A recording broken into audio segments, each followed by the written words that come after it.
Hello, everyone, and welcome back to another brand new episode of the Collider Games podcast. Look at that, Collider Games podcast. I'm Dennis Zen, your host. I'm here with Caboose over Skype. Caboose, how are you doing? Doing good. I got my hands on the Mortal Kombat 11 beta, or the stress test that they're holding this weekend. So I got some time to play some more MK11, and I'm very excited to play some more of it throughout the weekend.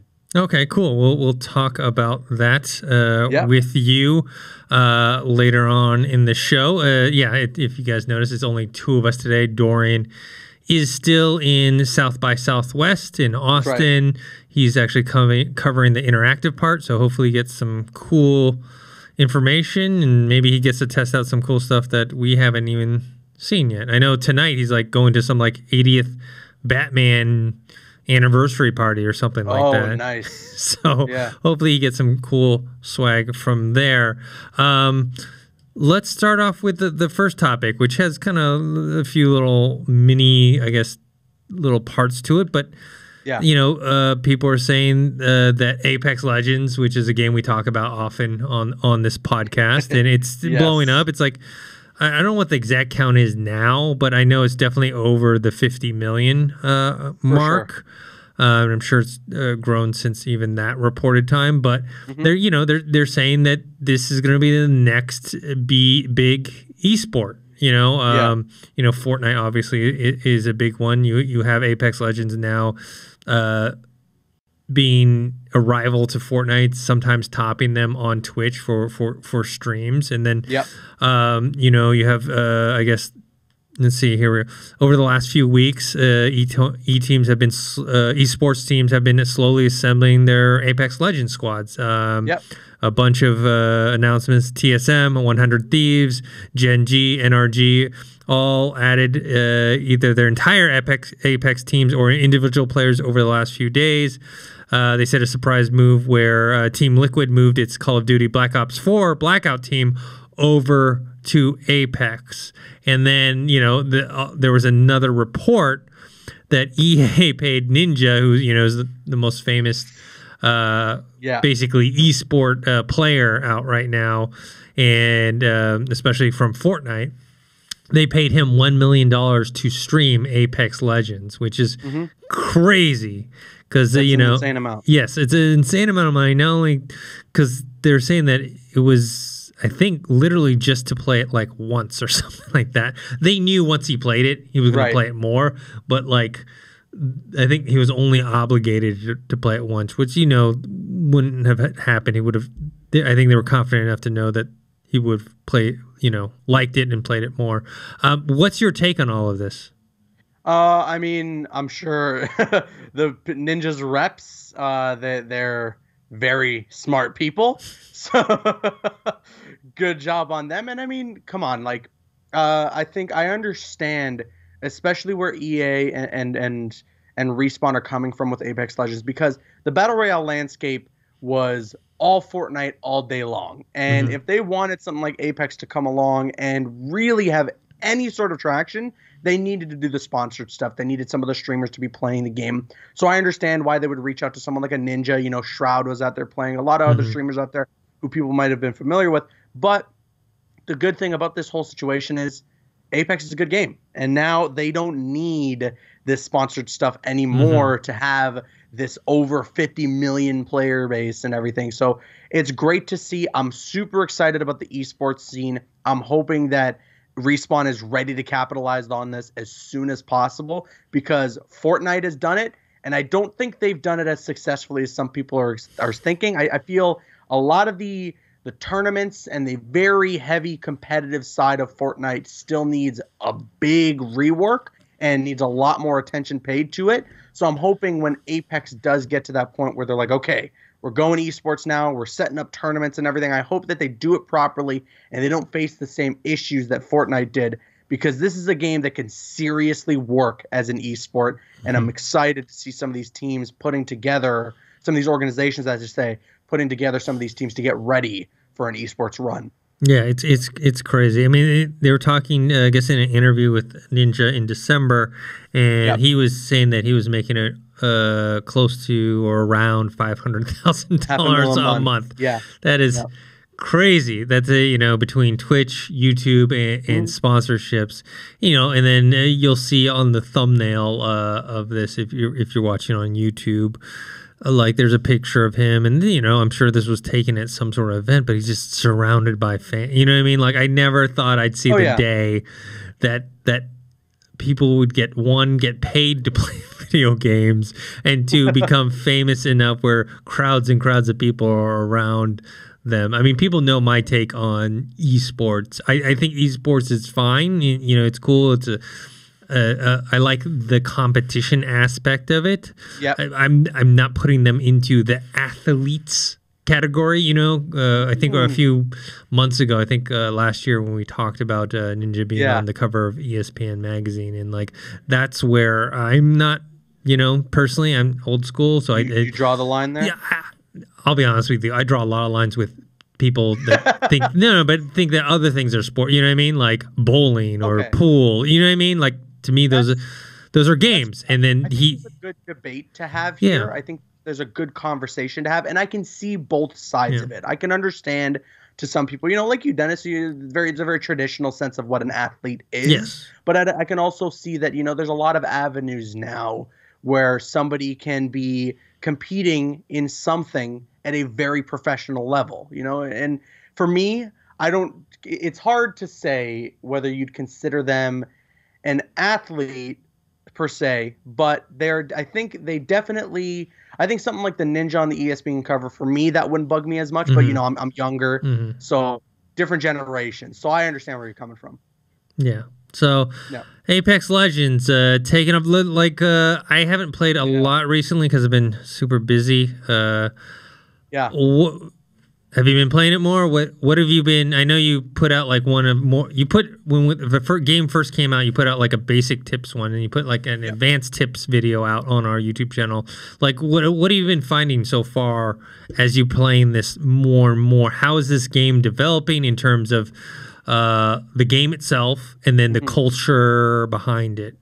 Yeah. Well, so far everything is running really smoothly. Servers are running great. The game is just so fluid. And it's just a testament to how good Titanfall is. Seriously, if you haven't had a chance to play Titanfall 2 and you enjoy the hell out of Apex Legends, just wait till you jump in and play a game like Titanfall 2. The movement in that game is 10 times more fast, and it's so much fun to be jumping into those giant titans. So I would highly recommend it. If you're playing Apex Legends and you're a fan, jump into Titanfall 2 because they completely adopted that same style that made Titanfall such a good FPS, and that's why it feels so good. There is not an ounce in this game where I'm like, oh, that's a little clunky. Oh, I'm not sure how that works. That probably needs to be tinkered with a little bit. I get a lot of that with Fortnite. There are a lot of times where I'm like, I'm not entirely sure if this specific mechanic that they've added or this new weapon that they've added completely works in the pool or in everything that they've already done with the game.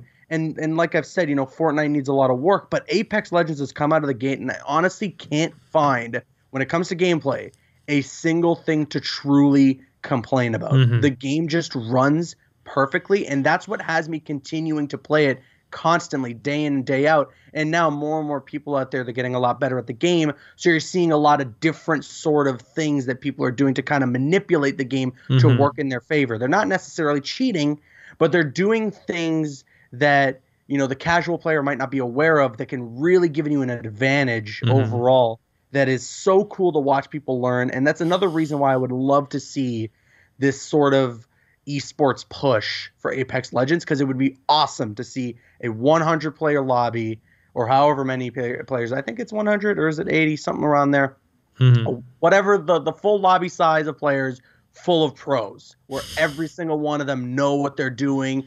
That is going to be what's most exciting for me when we get the esports push for Apex Legends. But I've been loving it still. And then you also put out a video about a new Legend leak. Yes. It isn't out yet though, because I remember, I think didn't they post something saying, "Hey guys, this is like not available yet" or something like that? Yeah, so the Origin launcher, which is what you use to play the game on PC, where you can also do the monthly payment to get games early and stuff. The Origin launcher, it accidentally leaked the look of the new Legend that's coming to the game, and so basically what happened was someone booted up the Origin launcher, and there was a banner that showed the new Legend, and it said that the Battle Pass was available for Apex Legends. That was a mistake. They did not mean to do that, which is unfortunate, but at the same time, not a big deal if you ask me. I think, that Legend, they're going to reveal it soon enough. It's a free-to-play game. We're all going to get our hands on it very soon. It's planned to launch this month, so within the next 2 weeks guaranteed. But the couple of details that we got was that the Battle Pass is going to cost 950 coins of the in-game currency, which is, well, not the in-game currency, but the microtransaction currency. Which is about $10 if you're buying the cheapest bundle to get the microtransactions. But I believe if you have EA Access or if you have like Origin Premier or whatever, you can get 1,000 coins from that, which ends up being cheaper than actually paying $10. So look into that. Keep an eye out if you're looking to maybe save $1 or $2 on the Battle Pass. But yeah, so the Battle Pass leaked. They gave us some information about how much it's going to cost, and then we got a look at Octane, who's the new Legend coming to the game. He was kind of already leaked, but now we got an HD look at the character and everything, an up-close look how he's designed, and it looks so much fun. The character looks like he's coming straight out of Mad Max, and I love that, and it totally fits with the design of the map in Apex Legends. So I'm super excited for that character to be on. When I saw the character, he reminded me of one of the characters from Borderlands. I forgot his name. Yeah, I've seen that a lot too. A lot of people making reference to Borderlands, like the Psychos and stuff. He looks like that. Yeah, and especially with all the news of Borderlands 3, the tease. So it was interesting. So let's move on to the next topic. The Division 2 came out today. There hasn't been really consensus reviews yet because people are still working or playing it. I think people didn't get them until pretty late this week. So far, the overall consensus is like it's like the first one, but they've improved a bunch of stuff like the enemies and the gunplay and whatnot. But it's not like a complete overhaul or revolutionary game. It's like the first one, but better. Did you get a chance to play it? So unfortunately, Ubisoft PR didn't get me the gold edition, so I haven't been able to get a chance to get my hands on it.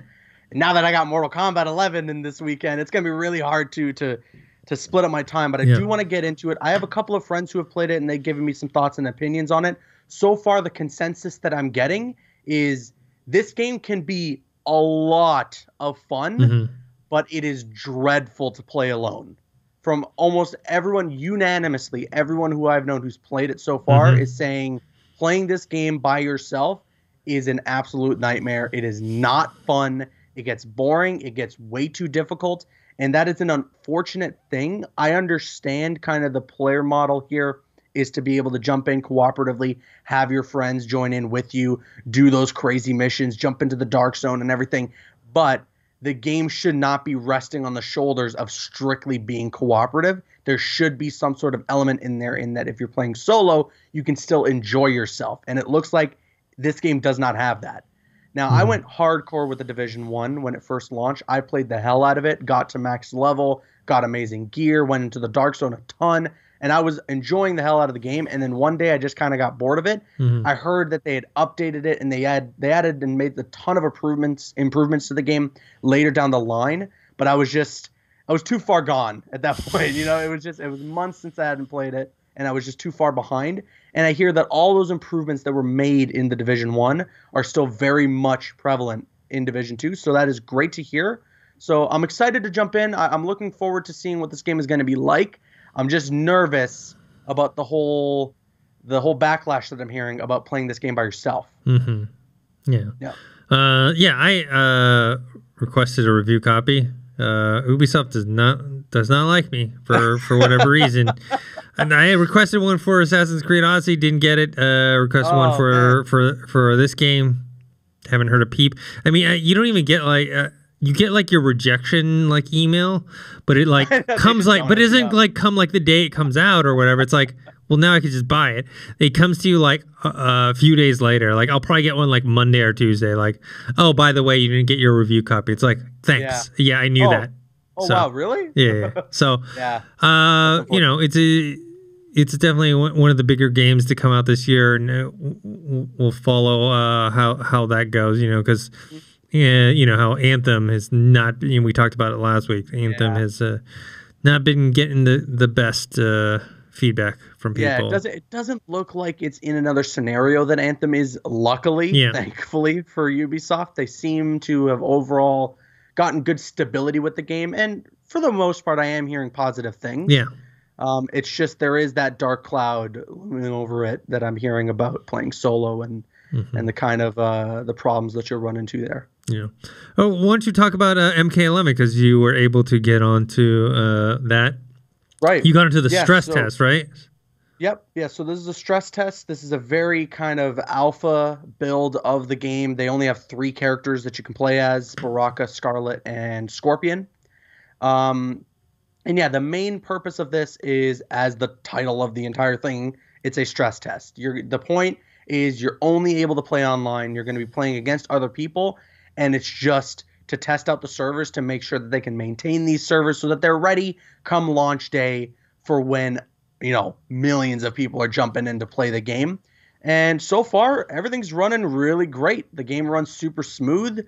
The gameplay is as good as I remember it being. You know, I played it very recently, 2 weeks ago, when we got to visit NetherRealm Studios. We got to play a build of the game, and there were a couple of things changed since then that I noticed. You know, whenever you do a special move to amplify or to like upgrade the move, there was a single button press. And in the build that I played 2 weeks ago, it was the traditional button that it's always been, which is the right trigger.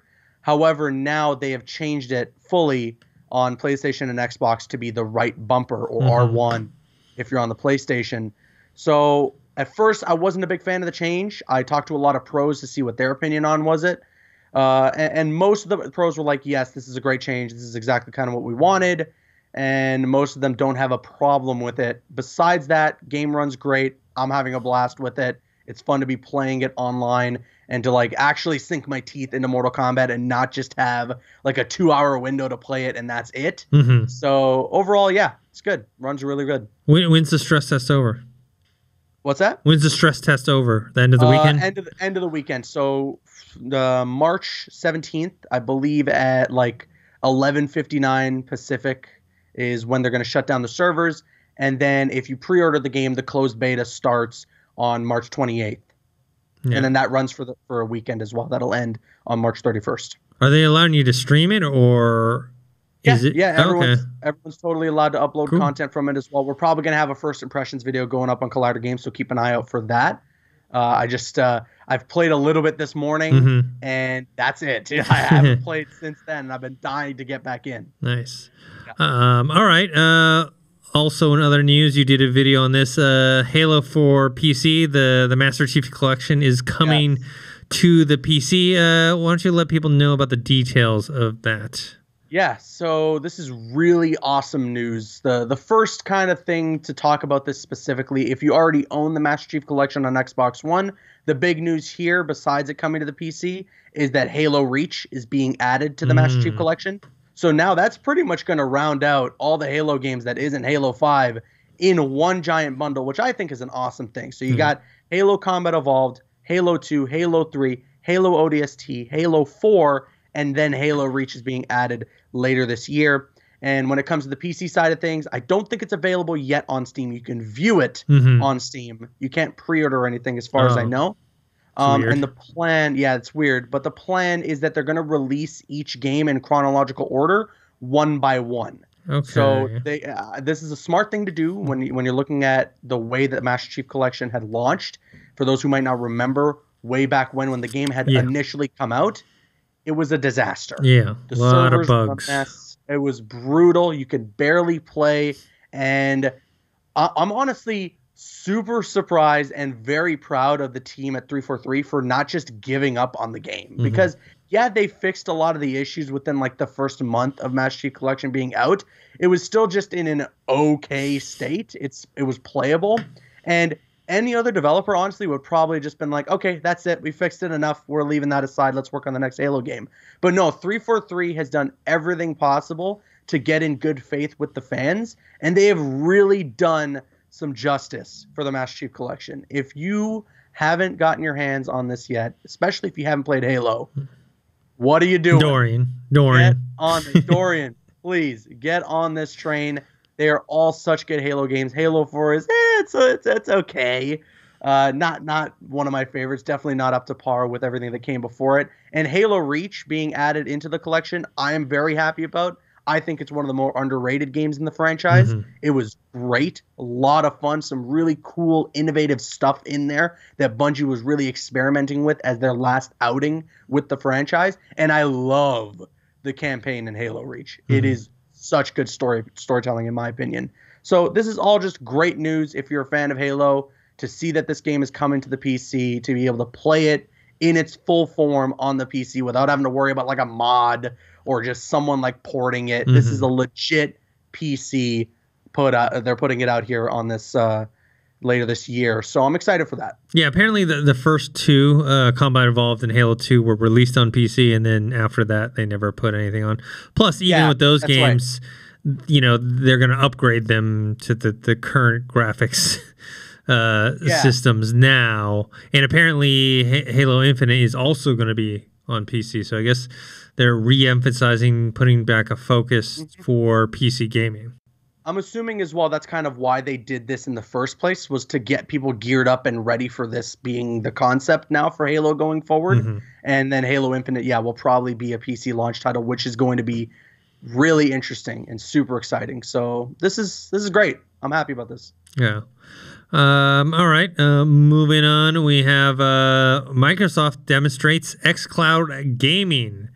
We've been kind of talking about this concept overall. Microsoft has finally put out a demonstration. They did say that that this is not a replacement for game consoles, but they want people to have choices, and they want different ways that people can play. You know, we talked about it, I think, last week about Nintendo Switch being able to possibly get the Gamer Pass for Xbox onto their system, and just all these different ways so that people can play games on the Xbox but not necessarily have to own an Xbox. I do think my position, because like Google is gonna do theirs, Sony has theirs, we talked about Amazon and Apple and whatnot. I do believe, in my opinion, this is the future of gaming. I believe this is going to be whatever Netflix now is. There's going to be that in the future, where you'll still have a controller and you'll buy like a little box, but the box doesn't actually have the processing power. The box will be like something really cheap, like $50 or something like that. You know, where the box is just streaming the gaming that's happening on servers elsewhere to you. Now, obviously, you need a good... This is going to be... Sorry to cut you off, Dennis, but do you think this is going to be very specifically how it is on Netflix, where it's games that have been out for a while that get added to the service? Or do you think this is, in general, the future of gaming, where new games will be obtained in this way? I think in the future, yes. Not right now. Yes, it's going to be like the Gamer Pass model, where it's like older games are going to go on there and whatnot. I think in the future, though, people will be having their subscriptions. They'll be more expensive than Netflix, I presume. Gamer Pass right now is what, I think $9.99 a month or something like that. It's not expensive. It's not expensive. A really damn good deal for the amount of cool games that you can get on the Xbox. Yeah, I think this will be $20 and up. You know, a $20 to $30 per month. Month, but this I'm talking way in the future. People are like, "Oh, you're crazy." It's like, no, I'm mark it down here. Mark it down here. In, I don't know, I want to say maybe 10, 15 years from now. I can see it happening. The gaming, the next gen. Yeah, like you're just going to be subscribed to these, and then all the new games will come out on there, and then you play them as you know would regularly. And you know, if you have a fast enough connection, It won't make, you won't feel a difference. I do feel bad for people who don't have good internet. Yeah. That's going to be tough. But like I said, 10, 15 years from now, this is the future.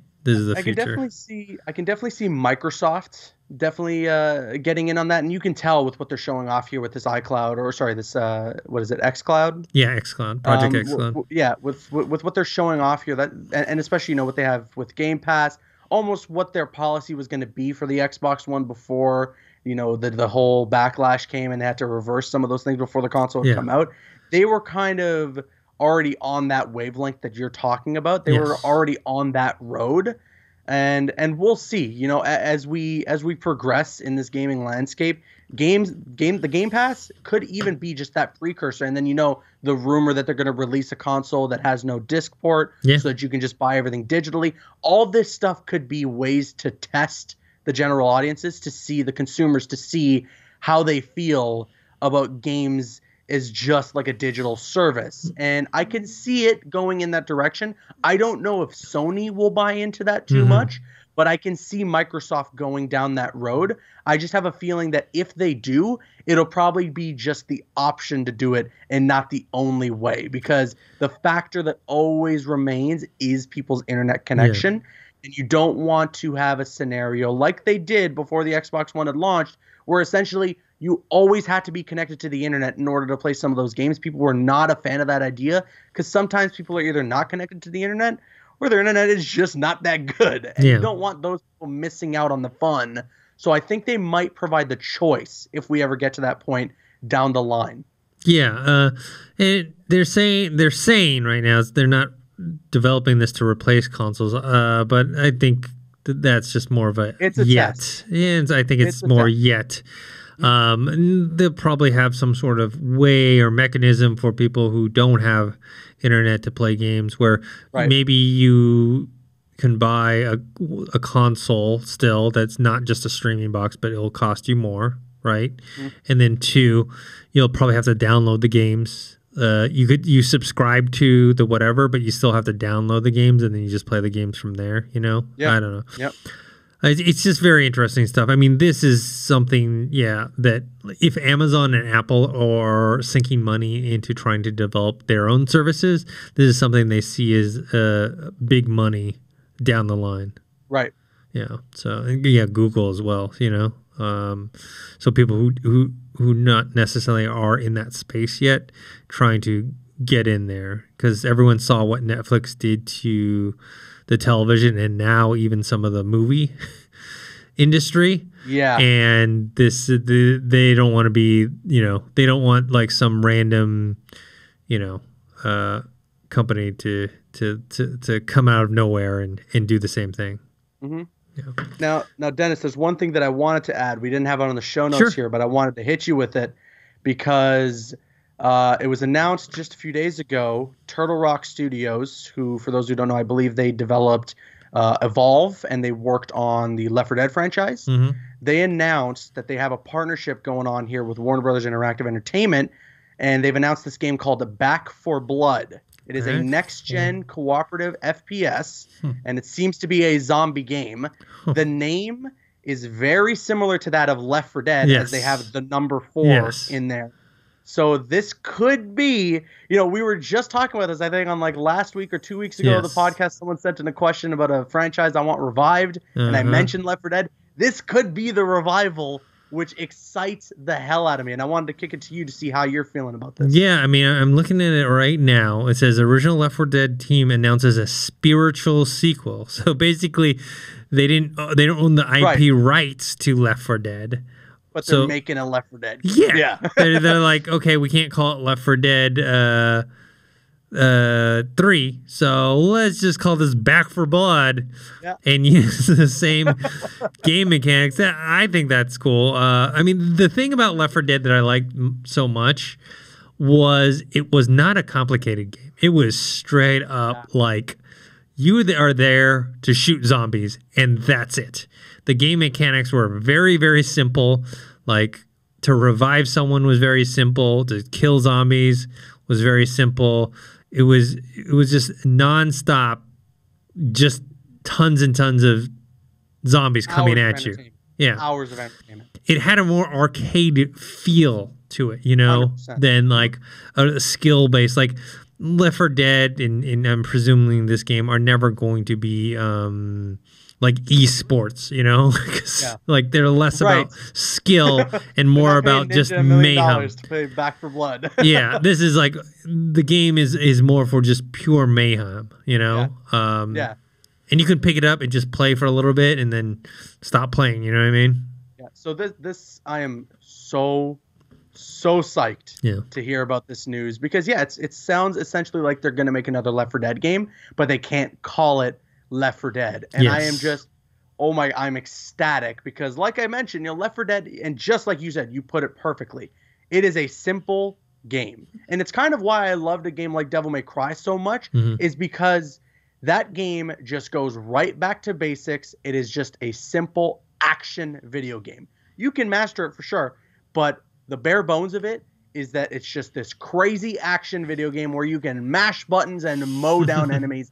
And that's essentially what you get out of Left 4 Dead is just shoot this endless wave of zombies running at you. And if you want to play it a little more competitively, if you want to get a little more serious, there was that online mode. You can play as either the survivors or the zombies, which was so much fun.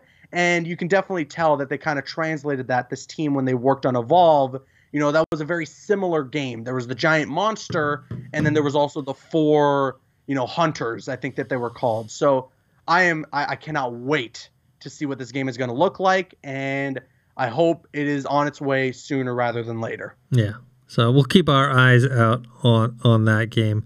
Yeah. Last thing before we get into Twitter questions, just the Xbox One sales, as of this morning when I checked, they were still going on. But, I mean, they have a lot of good deals. I think this is I think this is on the actual Microsoft Store on the Xbox. But, like, they have games like Battlefield 5 for $30. Oh, nice. That's convenient. You got the Battle Royale mode coming really soon. Yeah. So you can get some hype on that. Look, they have, like, Dragon Age Inquisition, the game of the year edition, $10. Like that's a steal. Yeah. Fallout 76 is on sale, $38.99. I'll be honest with you, I haven't touched it in a long time, so I don't know. Yeah. I don't even know what the status of that game is. I know I did not get my money's worth out of that game. Yeah. You know, Madden NFL 19, $15. Yeah. Mass Effect Andromeda, $9. Like, these are a lot of, like, good games. They're just older. UFC 3, which I paid full price for. But at least I got my money's worth because, you know, I got it and I've played it a lot since then. It's only $13. But you can get it you can get the deluxe edition for $20, which is great. I see Titanfall 2 here, Ultimate Edition, $750. For $750. Yeah. That is a steal. Go and buy this game if you haven't already. You will not regret it. If you're a fan of FPSs, this will be the best $7.50 you will ever spend. I promise you. Star Wars Battlefront 2, $6.25. That's a really good price too, honestly. Yeah, you know, I know people. People crap on it. I played the campaign. I didn't finish it, but I got a good amount of way through, and I enjoyed it. It wasn't the best, but for $6.25, definitely, I think worth checking out. Unravel 2, I've heard a lot of people sing some high praises about that game. That's a pretty good price as well, $6 there. Yeah, they got Metro 2033 Redux, $5. FIFA Champions Edition 2640. The regular version $19.80. Like, so yeah, these are a lot of good AAA games that just are older, which is that's the cool thing about, you know, gaming is like sometimes there's a game that maybe you missed or you just didn't have time to play it at a certain time, and right now, like, you can pick it up. So you can get a lot of great games right now pretty much for the price of one full-priced game. So check out these deals. These are some really good deals. I've seen a couple of times when we talk about these sales, some people comment, they're like, hey, I got this game because they were on sale, so thanks for letting me know. So yeah, this is really great. Like I said, Titanfall 2, $750. absolutely buy this game. If it was still priced at $60 today, I would still go tell you to go buy it. But at $7.50, like, go. Go. Buy the game right now. All right. All right, I'm going to check out some Twitter questions. I had Dorian post it, but he forgot to send it to me, so I'm actually on Twitter right now looking at. He posted the tweet that we needed. He just didn't send me the actual question. So I got it pulled up here. Yeah, I got it right here. So let's talk about this one. At Blade GTR asks, is there a game you keep coming back to even after you've beaten it more than once? Ooh. So I guess we're talking strictly like a story-based game. Yeah, yeah, because if you say like Apex Legends, like or Fortnite or something like that game is not. Yeah, you didn't beat the game. It's just a game that's designed for you to play often, and you can keep playing forever because it doesn't end. It's tough. It's even though as much as I love the big games that I've talked about before, like Fallout 3 or Mass Effect, I actually don't go back just because they're so long, and I know I'm not gonna finish it. But I do like adventure games. I mean, very few people will get this reference, but like once in a while, I'll load up a old Gabriel Knight Sierra adventure game and play, because it's like it's a story-based game. There's a lot of voice acting and talking, and it's all mostly story-based, and they're not too long. We're talking about maybe, I don't know, 8 hours of gameplay, 7. You know what I mean? Right. It's a very short amount, maybe even less, 6 hours. Like, so it's one of those things where I can get through the game in a few days, putting in a couple hours each day, and then I'm done. I can't do the big, as much as I love Fallout 3, it's like I don't have 80 hours to go to sit down and play a game I've already beaten before. I have a very similar sort of outlook on that as well. There's a lot of story-based games where kind of, it can be really draining by the time that you're done to be like, all right, so let's start from scratch. A lot of the games that I return to are story-based games that have a new game plus to them. But there's definitely one that comes to mind that I just had to play again, and that was The Last of Us. Okay. I've played through the story mode in that game 4 times. Wow. I've loved it every single time. It is such a good game. The Batman Arkham franchise, for me, for sure, specifically Arkham City or Arkham Knight, I keep coming back to. I loved those games. I recently revisited Batman Arkham Origins just because a lot of the rumors that WB Montreal would be announcing a new one soon, a new Batman game soon. So I wanted to just jump back into that game. Such an underrated Batman game. I love Arkham Origins. But yeah, the Arkham franchise, that's like an obvious one for me. Spider-Man, I'm sure, will be a game down the line that I'll be jumping back and playing a lot more in the years to come. And very recently, a game that I'm excited to play again is Devil May Cry 5. Oh, wow. They add some really cool, like, higher difficulty modes, and there's some really interesting challenges that you can do within these higher difficulty modes, and I want to give that a go. So I'm excited to jump back into Devil May Cry 5 for that reason. But yeah, I guess my broad answer to this would probably be the Batman Arkham games. Okay. Because those are the ones that I keep coming back and playing them. I love them so much. Let me ask you, how long is Last of Us? Because I never got to finish it because of that stupid bug. How long is the game?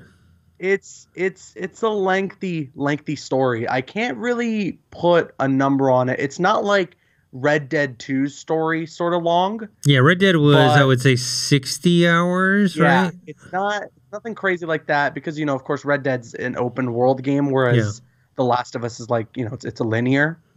So I can't really put an exact number on it, but for me, from what I remember, just the way that I've replayed it, it's taken me like 20 or so hours to run through the story, to do everything there really is to do in that game. So I'd give it a go, honestly. I know that bug really killed things for you. Yeah.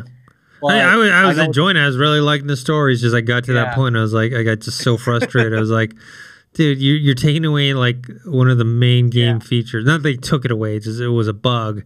And I didn't understand because they actually had fixed the bug, but for some reason mine would not. Stuck in a vortex. It wouldn't update and fix the bug. So it was very very weird. And then that means I would have started again. I think, you know, maybe down the line when I can play a remastered version. They have it remastered on the PlayStation. It's not like it's fully remastered or anything, but they have it on the PlayStation 4. Yeah. So maybe that'll be something down the line that I do. Yeah, like, let me ask you this. Will you replay Red Dead Redemption 2 at some point? Will I replay Red Dead 2? Yeah. Probably not. Okay. That's a game where, especially when you get to the end of things and you've unlocked so much and you've customized your character and you have, like, you know, thousands of pieces of ammo and all these crazy guns. That's a game where it's like starting from scratch is tough for me. Mm-hmm. You know, all the hunting that I've done, all the cool things that I've unlocked for my character, starting from scratch, I'd be missing some of those things because I'm so used to the gameplay now that you've unlocked everything. Mm-hmm. So it just wouldn't be a game I don't know if I would want to jump back in. I'd probably, if I were to ever jump back into Red Dead 2, it'd be a little while from now when, you know, I've sort of maybe forgotten some things and kind of want to refresh my memory on it.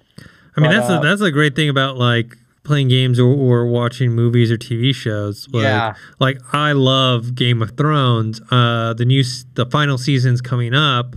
I cannot soon, wait. And you know we're doing reviews and we're gonna do a podcast for it. I'm so excited on the Collider main channel. The Night channel. King's gonna end up on the Iron Throne. I'm just saying. And so I'm rewatching. I've rewatched the series many times, but I'm rewatching it again. And even like, I'll tell you, the season 1 I've probably seen maybe 5 times. Wow. And I'm watching it again right now. And there's still stuff in there that I forgot. You know what I mean? Like, oh, this happened. You know what I mean? Mm-hmm. So TV shows are actually a lot harder for me to rewatch. Mm-hmm. Usually, if I ever rewatch TV shows, I rewatch like the episodes that I remember being really good. Mm-hmm. Like I've watched Breaking Bad, Ozymandias 1,000 times. It's one of the best episodes of television. I've watched, you know, Game of Thrones, Battle of the Bastards. Oh, Battle of the Bastards is amazing. Times, you know, such a good episode. To me, like, I like the build. I think, like, with Battle of the Bastards, it's so good because of everything that was built to 100%. That point, and it's like it's like a release there. It's weird because I'm watching season 1 of Game of Thrones, and like everyone's so damn young. they're so young. They look so different, especially the kids. But anyways, the same thing with gaming. It's like sometimes you go back and you play something. Like, oh yeah, I forgot about that. Oh yeah, I forgot about that. You know. Mm-hmm. All right, let's move on to Mario PR05. Has there been any new news about Ghost of Tsushima video game? Have you heard anything about it? I haven't heard anything. I mean, we saw the demo at E3 last year. Yeah. Besides that, they've been very close to the chest on this one. Yeah, I mean, if you look if this ends up being a launch title for the next gen, for the next PlayStation console. If you type in Ghost of Tsushima on Google, there's 3 videos, and you would think, oh, there's something new. It's not the last video, but the last big thing about it is from E3 last year. Yeah. And the announced trailer from 2 years ago. So it's like, and the release is still to be announced. And like you said, maybe they're going to switch it up and say, you know what, let's make this a PS5 title. I don't know. Yeah. It looks like it might be coming to the PS4 from what I can tell. They have the you know, the box and everything. Right. And they're saying it's PS4. But if anything, like, it might be coming closer to when the PS5 is coming out so that they can launch it on that console as well. It'll probably still end up on the PS4 though. Yeah. But I won't expect it anytime soon is what I'm saying. Yeah. They've shown and said such little about the game, or so little about the game. Yeah. It's interesting. It's definitely something we'll keep our eyes on. You know, there's story stuff. Yeah, release date has not been revealed yet. Yeah. They're saying it's an open world game, which I didn't know. I thought it was more of just a kind of a linear game. A linear kind of like a just pure combat hack and slash. But they're saying it's an open world. phenomenal. Yeah. Like that presentation they had at E3 was just breathtaking. Visually, the game looks beautiful. Yeah. And from a combat standpoint, it looks like a ton of fun. Yeah, so hopefully there'll be something like that. Mm-hmm. Let's see. Seth Owen on Twitter asks, with the Battle Royale craze these days, do you think Halo Infinite will have its own mode? I'm guessing yes. Yeah. I think they'll still, if they're smart, they'll still focus on the single player campaign, and then the typical modes that you get, team deathmatch and all that stuff. And then they'll have a Battle Royale mode, but I don't think it'll be the focus of it. That's my guess. Yeah, no, I totally agree. And we recently just talked about, Battlefield 5 had the cinematic trailer showing off the Firestorm Battle Royale mode for that game. And in our video on Collider Games, one of the points that I was making was the formula of Battlefield 5 and the way that the multiplayer is in that game. If there's any game out there that has earned a Battle Royale mode, it's Battlefield 5. And if there's any other game out there that would earn one, it would be Halo. Like, they can straight up just do ODST drop ships and everything to set up the way that you drop into the map and everything. It could totally work for them to do a Battle Royale mode. I know that 343 has commented on this. From my understanding, at first, they had said something like the only BR in the next Halo game is going to be the battle rifle or whatever. And then they've kind of done some backpedaling on that. So there might be a Battle Royale mode in Halo Infinite. I think it would be great. My outlook on it always is, so long as it doesn't take away from what the plan is with the game, to have a good multiplayer experience, to have a good campaign, then why not have a Battle Royale? It's just additional content that is available for us. Yes, I know that the market's getting a little saturated right now, and there are a lot of Battle Royale games. I get it. Okay, but it's all the same when Call of Duty blew up, and then we had games like Battlefield rolling in and Medal of Honor and all that stuff. It's all the same. This is just another genre of games that's doing really well, and a ton of consumers are eating it up. So, of course, other games that are in development right now are going to want to capitalize on that, and I can see them doing so for Halo Infinite, and I wouldn't mind so long as it doesn't take away from what we already have. In an instance like Black Ops 4, maybe I can understand why some people might be upset that there was a Battle Royale mode, because there didn't end up being a campaign at all for Call of Duty Black Ops 4. So I get it. We missed out on a campaign so that we can get a Battle Royale. Let me ask you about the Battle Royale, or basically Call of Duty Blackout. Have you played it since? Like, are you just straight up on Apex Legends? Oh, straight up on Apex Legends. So another thing that I mentioned in our video talking about the Firestorm trailer for Battlefield 5 is I just don't know how those games can keep up. And it might even be a very similar situation with Halo. Granted, I think Halo's going to have a lot more of a dedicated fan base. See, I'll be playing... Look, like, I played a little of Call of Duty Blackout. Yeah. But I didn't get that into it. Apex Legends I definitely got into. But I won't be, with Battlefield 5, I'm probably not going to get it just for a Battle Royale.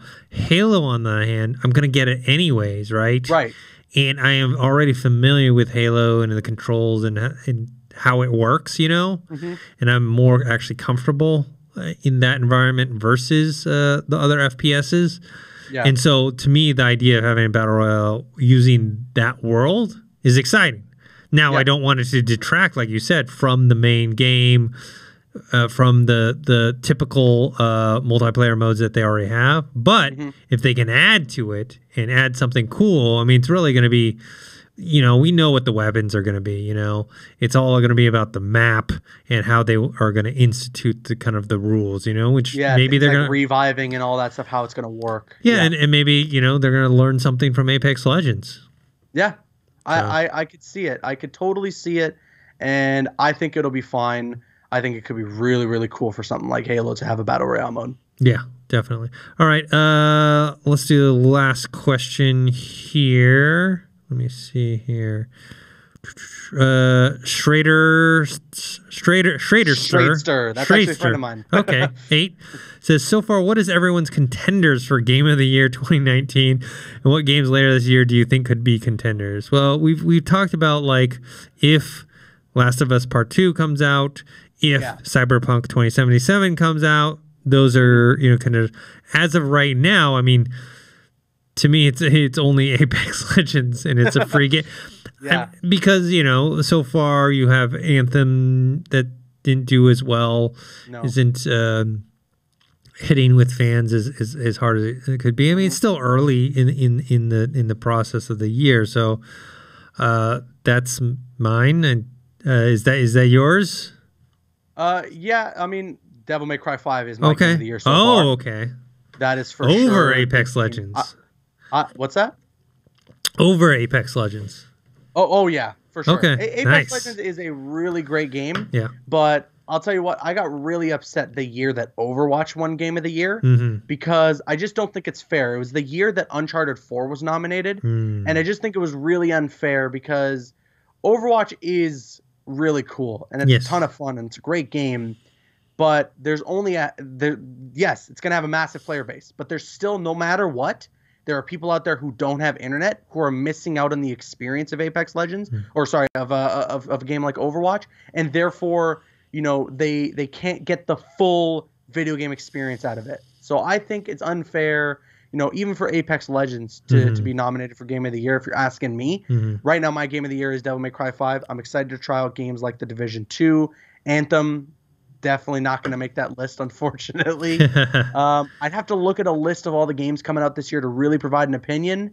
But another contender that I say people shouldn't sleep on is Mortal Kombat 11. Okay. And I say that because I've gotten enough time with the game, and I'm not talking from a gameplay standpoint only. I have also gotten a chance to play a portion of Chapter 1 of the story mode, and they're really going all out with how cinematic they are really going with this game. One of the great quotes I've seen from another developer on Twitter is, you know, they get harassed all the time when another Mortal Kombat movie is coming, and they're making one. You know, the game is your Mortal Kombat movie, and they're totally right. The little bit that I got to play of the story mode, it feels like a movie. It feels super cinematic. The characters feel fleshed out, and I loved every minute of it. Injustice and the story that we got from those games was incredible.